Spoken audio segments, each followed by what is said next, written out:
কর্মসংস্থানের দাবি, আইনের শাসন পুনঃপ্রতিষ্ঠা এবং নেশার বিরুদ্ধে আমাদের আজকের এই দীর্ঘ পদযাত্রা।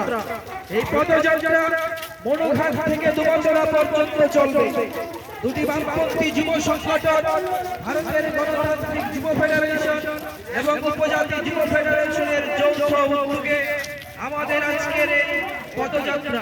এই পদযাত্রা মনোঘাট থেকে দুবছরা পর্যন্ত চলবে।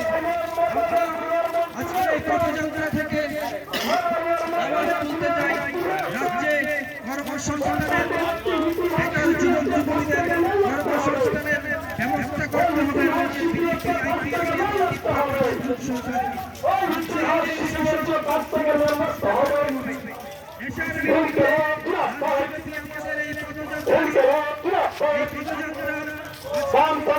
যুব সংগঠন বিদ্রোহ, বামপন্থী দুটি যুব সংগঠন বিদ্রোহ, বামপন্থী দুটি যুব সংগঠনের রাজ্যে আজকের পদযাত্রা দলের দলের তিন দফা দাবির ভিত্তিতে আজকের পদযাত্রা দলের দলের তিন দফা দাবির ভিত্তিতে আজকের পদযাত্রা দলের